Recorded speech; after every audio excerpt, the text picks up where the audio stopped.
네, 안녕하세요. 저는 콜로라도의 ICR 연구소의 비지팅 리서처로 있고 강원대학교 임정대 교수님 실험실에서 박사 수료를 한 류병열이라고 합니다. 오늘 제가 네, 잠시만.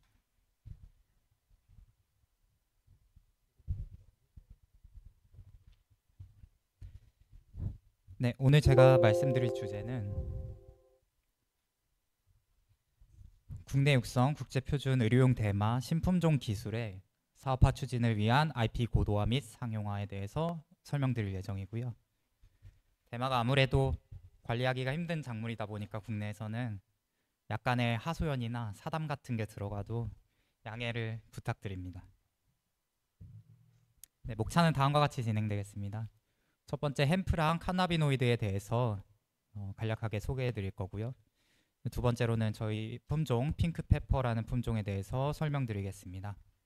세 번째는 핑크페퍼 품종의 해외 진출과 IP 고도화에 대해서 구체적으로 설명드릴 예정이고요.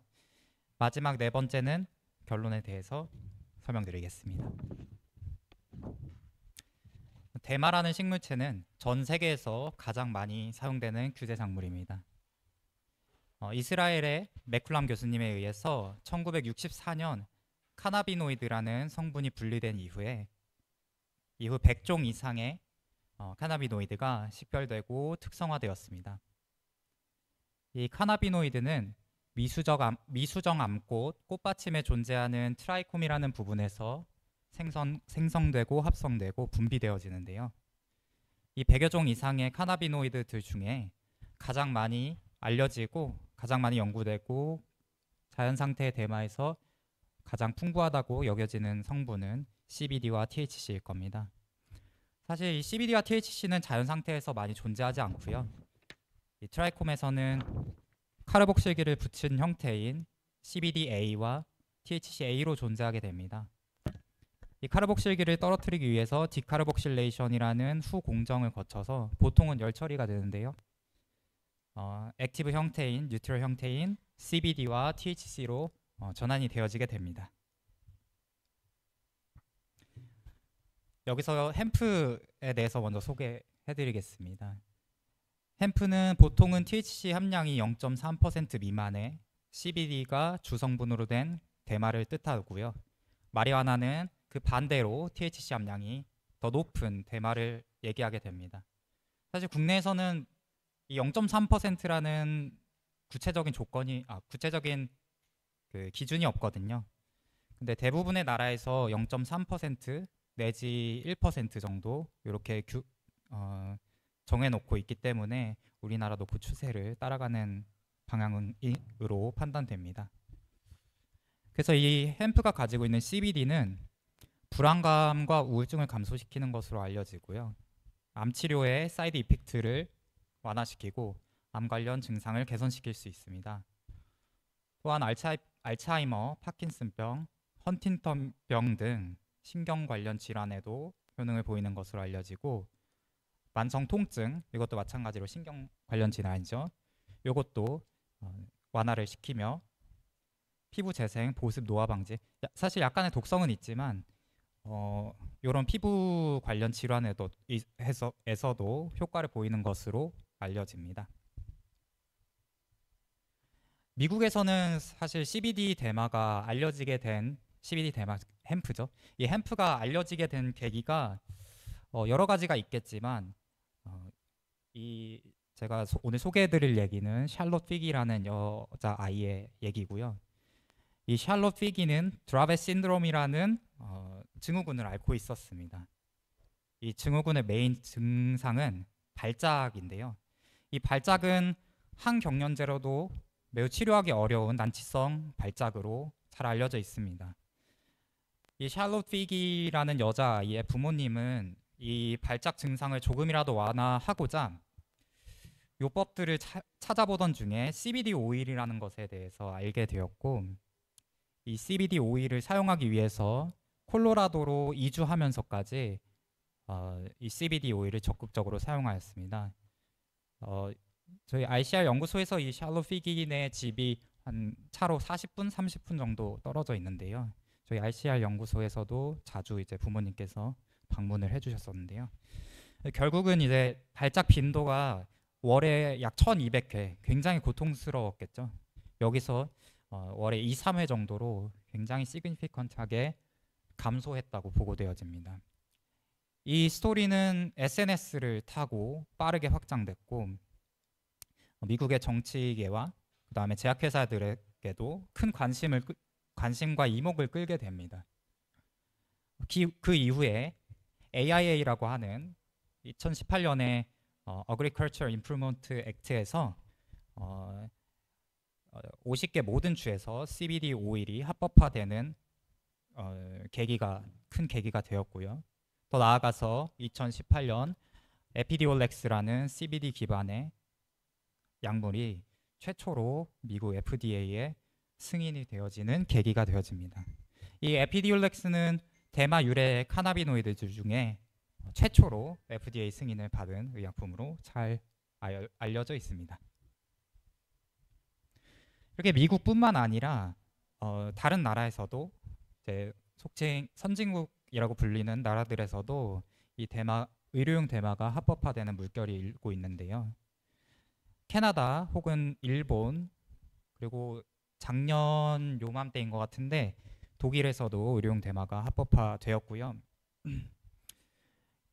이 CBD 관련 시장은 2023년 228억 달러에서 2032년 약 1080억 달러로 예측되면서 연평균 성장량이 17.9%에 이를 것으로 전망되어집니다. 사실 이 CBD 시장은 미국 시장이 주도적이고요. 의약품뿐만 아니라 화장품이나 식음료 혹은 PPT 자료에는 없지만 반려동물의 건강기능식품에서도 다양하게 사용되어지고 있는 유망한 소재라고 할 수 있겠습니다. 산업계뿐만 아니라 과학계에서도 큰 관심을 보였거든요. 그래서 2019년에 네이처에서 과학계 10대 이슈로 이 약용 햄프를 선정하기도 했고요. 다음 WHO에서도 리스케줄링을 통해서 규제 등급을 하향하고 미국에서는 지금 여기 자료에서는 등급이 변경되었다고 나와 있는데 아직 변경되진 않았고 여기 변경 마무리 단계입니다. 그래서 스케줄 1, 뭐 코카인이나 헤로인 뭐 이런 약물들과 분리되다가 스케줄 3, 그 타이레놀이나 아스피린 같은 이런 의약품으로 리스케줄링이 예정되어 있습니다. 거의 통과가 되었다고 볼 수 있고요. 앞서 말씀드린 에피디올렉스뿐만 아니라 드라나비올이랑 사티백스, 카사멧 등도 빠른 시간 단기간 내에 시장에 출시가 되었고 이러한 대마 카나비노이드 기반의 의약품들은 굉장히 포텐셜이 높다고 할 수 있겠습니다. 한 가지 예시로 그 에피디올렉스가 2018년에 FDA 승인이 되어지고 나서 2019년에는 매출이 약 3억 1천만 달러가 넘으면서 이러한 신약 개발에 이 대마 카나비노이드가 햄프 카나비노이드가 얼마나 잠재력이 있는지 그 환자들의 수요는 얼마나 높은지를 수치화해서 직접적으로 보여줬다고 생각하고요. 그럼 국내에서는 이러한 대마를 어떻게 사용하고 있었냐 하면 1935년에 이 대마에 대해서 조선 마약 취재령에 의해 이제 대마가 먼저 법제적으로 식별이 되었고요.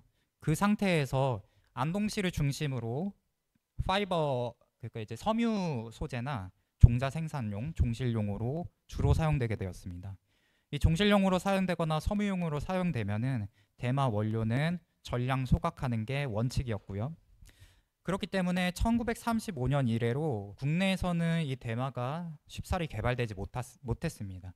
사실 그때 당시에는 의약품이란 개념도 없었고 그 저희 할아버지 말씀에 따르면은요. 그 옛날에 이제 미군들이 이거를 대마를 자생하고 있는 대마를 막 말아 폈답니다. 그래서 한국인들은 그걸 잘 모르니까 그 마리화나가 뭔지 그런 거 잘 몰랐으니까 그때만 해도 저희 우리나라에서는 이러한 인식 자체가 없었던 거죠. 그냥 섬유용 목적으로 많이 쓰였고요. 다만 이제 2018년에 마약류 관리에 관한 법률 개정을 통해서 식약처 승인 하에 환자들에게 의료 목적으로 햄프 성분의 의약품 사용이 허용이 되었고요. 2022년에는 의료 목적으로 쓰는 대마 성분 의약품의 국내 제조와 수입이 허용되었습니다. 사실 그 이후에 정권이 바뀌면서 이러한 내용들이 약간은 흐지부지 된 것 같지만 국내에서도 이러한 발빠르게 이러한 대마 추세에 대해서 약용 햄프 추세에 대해서 잘 그 흐름에 올라타려고 하는 동향을 보이고 있는데요. 사실 후발주자로서 굉장히 따라잡기 힘들죠. 미국은 벌써 50년 전부터 카나비노이드가 연구가 되었기 때문에요. 그래서 미국과 중국, 유럽이 이 대마 관련 약용 햄프 관련 특허의 전체 85%를 차지하고 있습니다. 우리나라도 발맞춰 따라가려고 하고 최근 등록 건수가 증가되고 있는 추세지만 이 3개국에 비해선 턱없이 증가량이나 절대적인 수치가 부족한 상황이고요. 결국 우리나라에서는 이 의료용 햄프의 재배기술 확립과 카나비노이드 성분 극대화를 위한 연구와 생리 활성에 대한 연구가 더 필요할 수 있습니다. 그 다음 저희만의 독자적인 후발주자로서 무기를 가져가기 위해서는 저희가 판단하기에는 저마약형의 표준화된 품종이 있어야 된다고 판단을 했습니다. 기존의 섬유 생산용으로 종실 생산용으로 농촌진흥청에서 육종한 청삼이라는 품종이 있는데요. 이 청삼은 아무래도 그 파이버랑 종실용으로는 굉장히 유망하고 굉장히 좋은 소재거든요. 제가 안동에 여러 차례 가면서 종실 크기 자체가 다릅니다. 키도 굉장히 높고 파이버 생산량도 월등히 높고요. 하지만 CBD 함량이 1에서 2%고 그 집단 내에서 교차 수정으로 인해서 THC 함량을 분석을 해보면 기존 육종 경위 논문에 따르면 1% 미만이었지만 최대 6%, 7% 거의 그냥 마리화나 형태를 띠는 헤모타입을 띠는 청산 품종도 있더라고요. 그래서 균일화되고 CBD 생산량이 높은 품종이 우리나라에서는 지금까지는 없는 상황이었습니다. 그래서 저희는 사실 이 육종 개발이 먼저가 돼야 된다고 생각했고 국내 우리나라만의 CBD 햄프 품종을 먼저 육종을 하기 위해서 선행 기술을 개발을 먼저 했습니다. 첫 번째로는 이 육종 효율화를 위해서 이 대마 카나비노이드를 동시에 분석할 수 있는 분석법을 개발했고요. 그 ICH 가이드라인 Q2R1과 그다음에 미국 FDA의 밸리데이션 기준에 따라서 이 밸리데이션을 완료를 했고요. 10분 내에 육종 소재의 카나비노이드 함량을 정밀히 디텍션이 가능함을 확인했습니다. 두 번째로 저희가 육종을 시작하기 전에 선행 기술로 개발한 것은 성판별 멀티플렉스 마커인데요. 말씀드린 것처럼 카나비노이드가 대마의 암꽃 받침에 트라이콤이라는 샘에서 분비되는 만큼 숫꽃을 제거하고 암꽃을 유지하는 것이 목표가 먼저 되어야 될 것입니다. 육종 소재 상태에서도 선택적 육종을 하기 위해서는 이 수분이 되어지지 않게 분리를 따로 구획화를 시켜야 되거든요. 이 폴렌이 100% 풍매입니다. 곤충이 옮기거나 그러지 않고 바람 타고 쉽사리 날아가고 속된 말로는 바다도 건넌다는 말이 있을 정도로 철저히 식별하고 철저히 암수를 구분해야 되거든요. 그래서 저희는 이제 분자적 수준에서 멀티플렉스 마커를 통해서 이 성별을 구분하려고 했습니다. 근데 아무래도 수컷에서는 밴드가 있고 암컷에서는 밴드가 없는 이 마커 특성상 밴드 유무로 판단을 하기에는 사실 PCR 리액션이 잘 됐는지 안 됐는지 판단을 하기가 어렵겠더라고요. 암컷인지 예를 들어 밴드가 안 나오게 되면은 그게 암컷이어서 안 나왔는지 아니면 PCR이 잘 안 되어서 앰플리콘 밴드가 생성이 안 된 건지 잘 모르기 때문에 저희는 대마 특이적인 밴드를 나타내는 앰플리콘도 타겟을 해서 그 다음 멀티플렉스 마커 조건을 확립해서 이렇게 개발을 했고요. 요 성판별 마커는 육종 소재가 영양 생장기부터 성별을 판별할 수 있게 해주고, 이러한 마커는 의도치 않은 교차 수분, 말씀드린 것처럼 구획화를 통해서요. 그리고 육종 효율성을 증대시킬 수 있어서 굉장히 핵심적인 기술이라고 말할 수 있겠습니다. 마지막으로 저희는 품종을 개발하기 위해서 필수적으로 지켜야 될 사항들을 조금 정리를 했는데요. 첫 번째로는 재배 품종의 기능적 우수성 확보입니다. 사실 신품종이라고 하면은 특징적으로 뭔가를 가지고 있어야 되잖아요. 저희만의 무기를 가지고 있어야 되니까 약용 햄프에서는 아무래도 CBD 함량이겠죠. 그래서 고생리활성 성분 CBD 함량을 확보하고, 그 다음에 국내 최초 약용 대마로서 국내 기후 환경에서 잘 적응하면서 CBD 도미넌트, CBD가 우세한 타입 3의 형태를 유지해야 될 것입니다. 두 번째는 이 시드를 디스트리뷰트 하는 과정에서 이제 국내에서는 아무래도 대마 식물체가 규제가 심하거든요. 생산이랑 유통 과정 중에서. 그렇기 때문에 국내뿐만 아니라 그 해외에서 저희 햄프 종자를 수출하는 것을 두 번째 목표로 삼았고요. 세 번째로는 만약에 수출을 하게 되면은 거기 시장은 더 다양합니다. 오래전부터 육종을 해온 대마 육종 전문가들이 최소 100개의 품종을 가지고 CBD 함량 뭐 광고상으로는 뭐 25% 막 이렇게 광고를 합니다. 실질적으로 뭐 성분 분석해 보면 그렇게 나오진 않지만, 이런 대마들과 경쟁력을 확보하기 위해서 우리 품종만의 차별점, 독자적인 우수성 혹은 고유의 탁월성을 가져야 할 것입니다. 실례하겠습니다.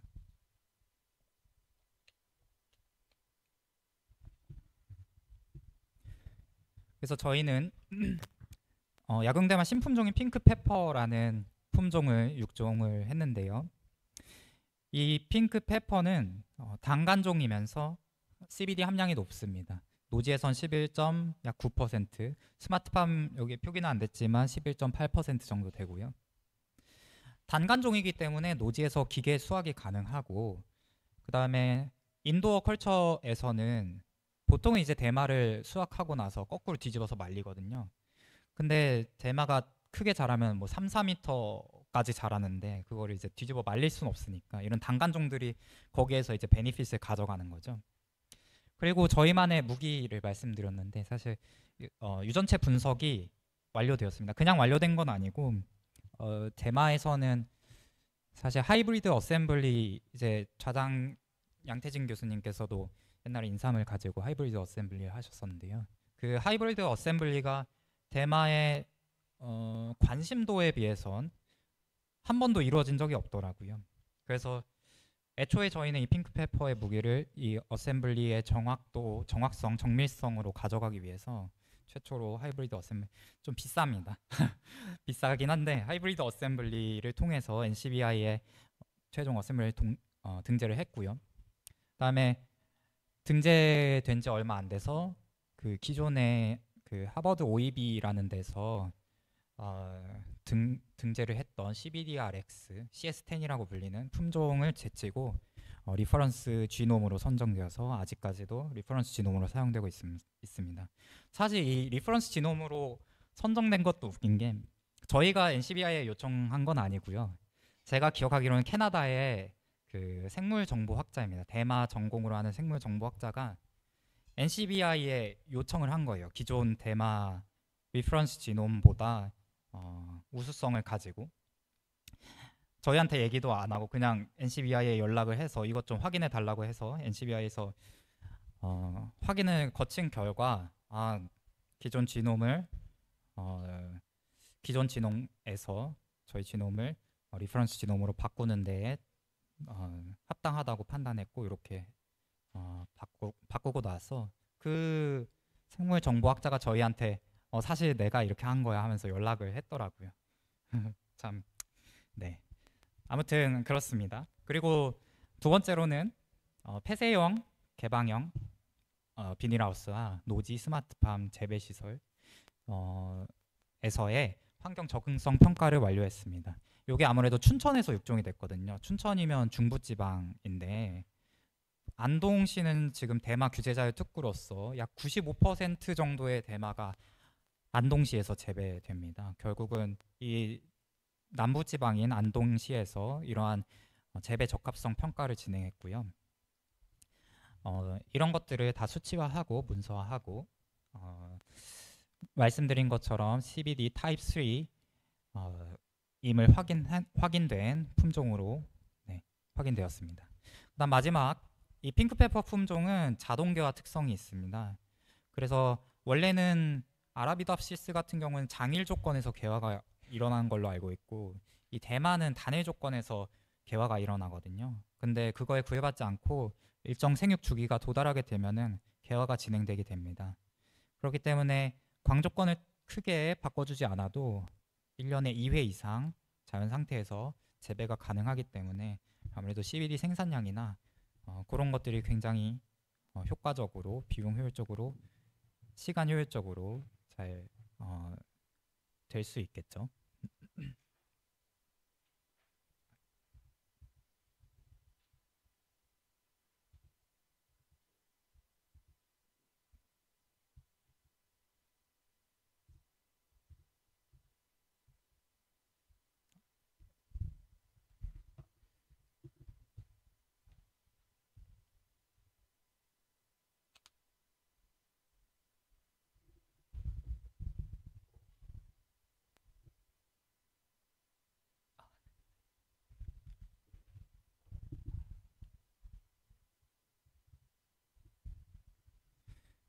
네, 또한 저희는 어셈블리에 국한되지 않고 이제 대마에서 핵심적이라고 생각되어지는 카나비노이드 유전자들을 16개 유사 유전자 중에 선발을 했고요.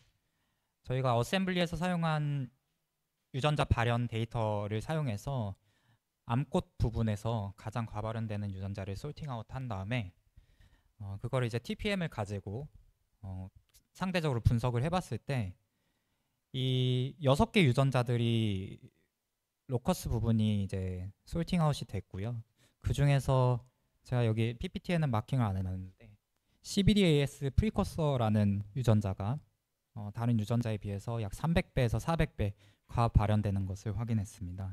이런 칸나비노이드뿐만 아니라 몇 달 전에 나온 식물에서 센트로미어 구간을 예측하는 센티어라는 소프트웨어를 사용해서 이 센트로미어 구간을 예측했고 이러한 정보는 모든 대마 연구자나 대마 재배자가 손쉽게 접근할 수 있도록 인터넷에 퍼블릭하게 모두 공개가 된 상황입니다. 네, 품종 6종을 완료한 뒤에 저희는 이 품종의 권리를 좀 더 확보하기 위해서 인델마커를 개발하게 되었는데요. 이 인델마커는 핑크페퍼 품종 특이적인 인델마커로서 코도미넌트 마커이기 때문에 호모 로커스 기반의 코도미넌트 마커이기 때문에 핑크페퍼의 모본 및 자성 종자는 단일 밴드를 띠게 되고요. 핑크페퍼를 사용한 외부 폴렌이 유입된 자식 세대는 이중 밴드를 띠게 됩니다. 결국 이것을 사용해서 모본과 허가되지 않은 F2 세대의 교잡과 추적 관리가 가능하다는 장점을 가집니다. 말씀드린 모든 내용은 국내 특허가 등록이 완료가 된 상태고요. 저희 종자의 미국 진출을 위해서 품종 특허 출원이 완료가 되어 있는 상황입니다. 이 시점에서 저희는 비즈니스 모델을 1차적으로 수립을 하게 되었는데요. 이제 첫 번째 2025년에는 US 그린 메디슨이라는 종자 판매 회사와 기술 협력을 맺어서 위탁 판매를 진행하고 RCR 연구소, 미국 콜로라도 주일대의 RCR 연구소와 공동 연구를 진행할 예정이었는데 제가 여기 있으니까 이제 진행이 됐겠죠. 그리고 미국 내 법인을 설립하는 것을 1차적으로 목표를 삼았습니다. 그 다음 연도에는 소규모 기업과 기술 중심으로 시장 진입을 먼저 확보할 거고요. 브랜드 마케팅과 자원 효율적 활용과 혁신 장비 도입을 통해서 운영 비용을 절감할 계획이었습니다. 두 번째, B2B 사업을 확대해서 사업의 규모를 확장하고 고객 피드백을 반영해서 서비스의 재배 기술에 이제 그런 것들을 반영할 예정이고요. 종자 개선과 종자 퀄리티 컨트롤, 투자 유치, 공동 연구 협력 등의 능력들을 확장할 계획이고, 마지막 2028년 이후에는 지속 가능성 시스템을 구축해서 수익을 다각화하고 장기 자금을 확보할 계획에 있습니다. 제가 있는 ICR 연구소와 저희 강원대학교가 이렇게 협력을 맺어서 적극적으로 미국 내에서 현지 홍보를 해주셔서요. 미국 내 기사들에도 많이 소개가 되고, 저희 핑크페퍼만의 웹페이지도 여기 구성이 있는데요. 여기 웹페이지도 개설된 만큼 적극적으로 홍보를 시작했습니다. 그리고 저는 이제 CBC라는 컨퍼런스에 참가해서 이 대마 지놈 어셈블리에 대한 과정과 이 지놈 어셈블리의 활용성에 대해서 컨퍼런스에서 소개를 했고요. 이 컨퍼런스는 대마 관련 컨퍼런스 중에서 규모가 가장 큰 규모로 알려져 있는 학회입니다. 이렇게 ICR과 협력해서 다방면으로 홍보를 한 결과 재즈 파마슈티컬, 이제 에피디올렉스를 만든 회사에서 이 품종을 기술 이전 받고 싶다, 품종을 사가겠다는 거죠. 이렇게 이메일이 왔고 1.5 밀리언 달러, 지금 환율로 치면 한 23억 정도 되는 그 금액을 제시를 했습니다. 근데 사실 국내 최초로 육종된 의료용 대마기 때문에 이게 뭐 미국에 팔려가면은 주머니는 물론 두둑할 수 있겠지만 그 IMF 시절 때는 종자들뿐만 아니라 회사 자체가 해외로 많이 팔려가서 우리나라 고유의 품종이 많이 확보되어 있지 않다고 들었거든요. 그렇기 때문에 그러한 것들을 염두해서 저희는 이 오퍼를 정중하게 거절했고요. 그게 맞는 거겠죠, 교수님? 금액이 뭐 부족했거나 그런 거 아니겠죠?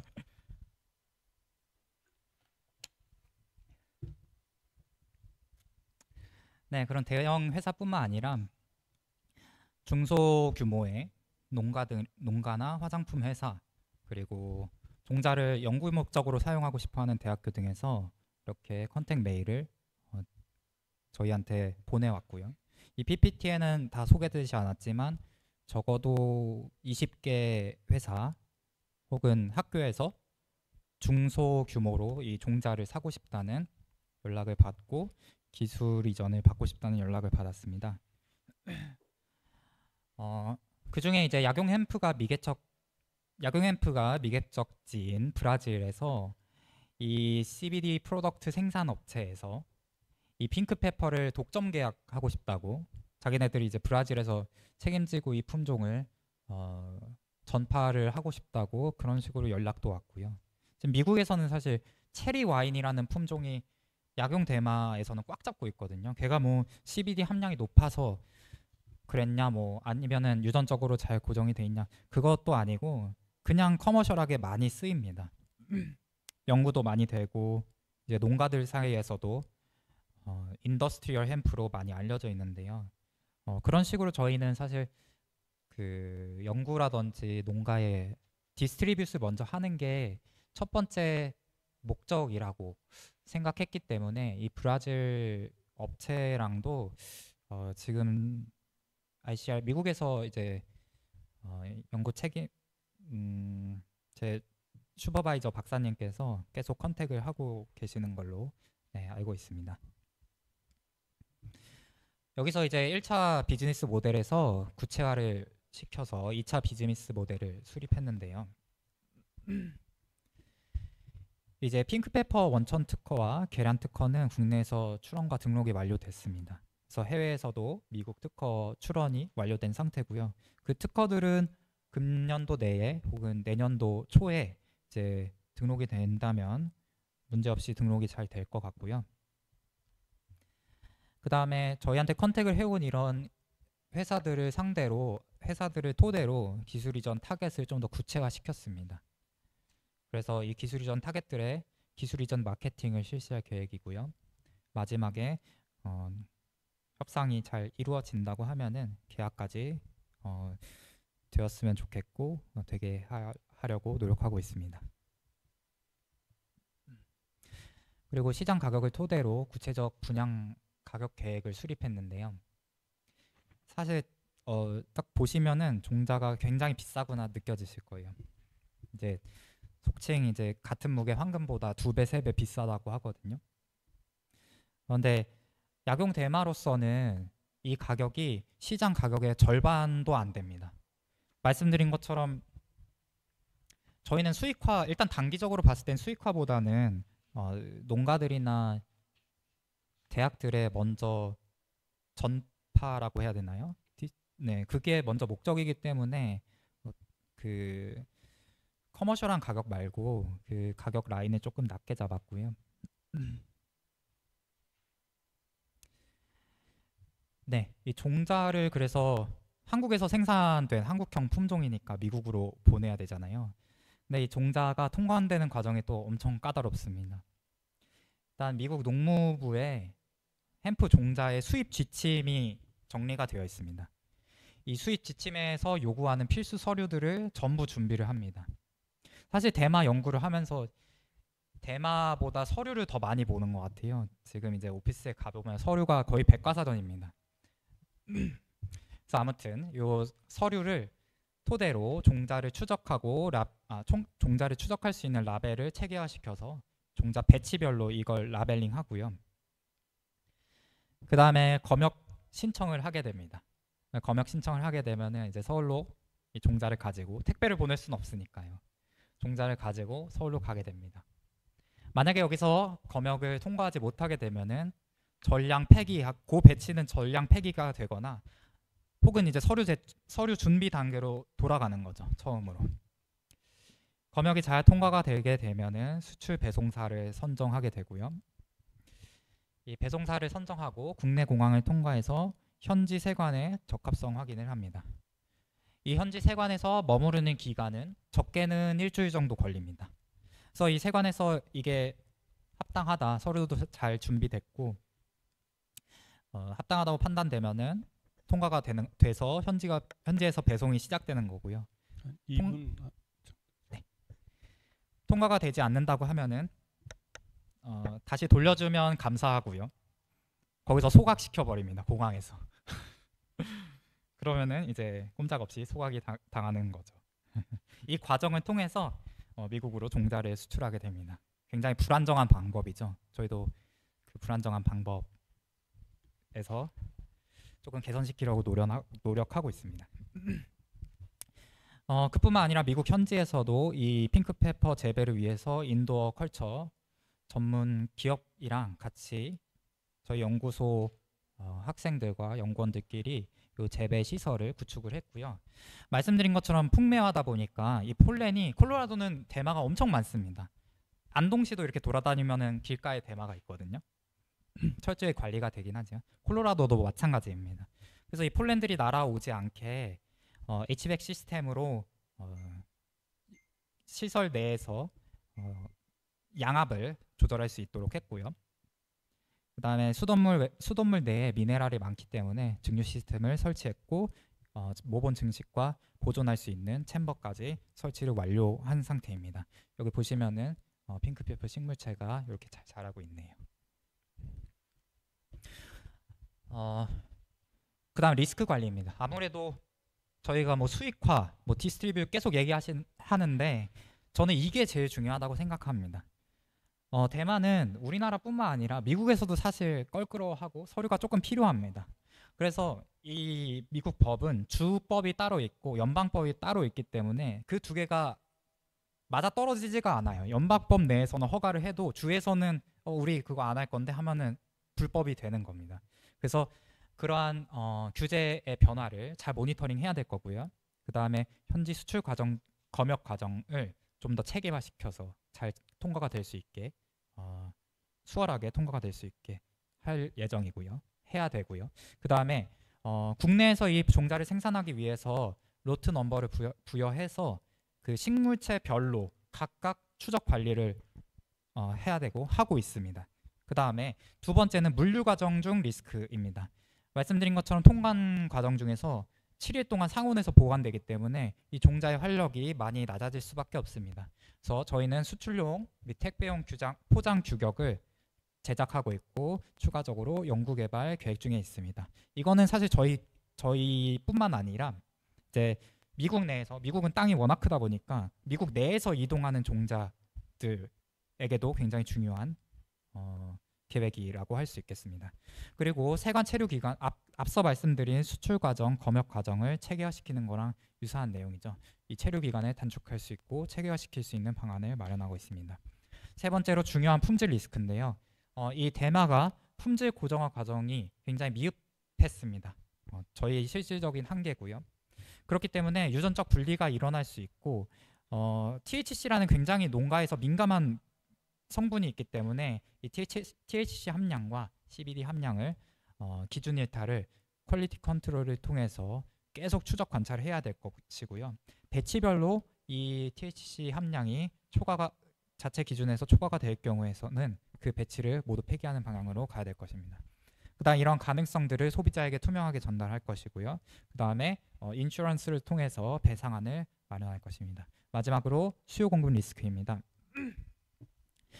아무래도 식물체를 종자를 생산하고 나서 냉장고에 넣어두고 냉동실에 넣어둔다고 얘가 활성이 계속 가는 게 아니기 때문에 수요에 맞춰서 공급을 해야 될 것이고요. 생산을 해야 될 것입니다. 마찬가지로 과생산할 경우에는 이 재고 과잉을 통해서 종자의 활력이 낮아질 수 있기 때문에 그런 것들을 좀 더 빅데이터를 토대로 질문도 많을 것 같은데 지금 마무리해 주세요. 네.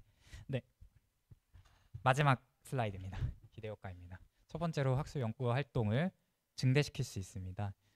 이 핑크페퍼 식물체와 유전체 데이터를 복합 이용해서 후속 연구가 급증되게 되면은 수요가 증대될 것입니다. 두 번째로는 신규 기업 경쟁력 강화입니다. 품종 특이적 마커를 개발했고 이는 안정적인 수익화 모델을 제시할 수 있고 저희 품종의 권리를 확보할 수 있습니다. 마지막으로 이 핑크페퍼의 상표권을 등록을 통해서 국내 약용대마 산업의 생태계 활성화로 우수 사례로 자리매김할 수 있다는 것이 저희 핑크페퍼 품종이 국내에서 가지는 가장 큰 가치라고 할 수 있겠습니다. 네, 감사합니다.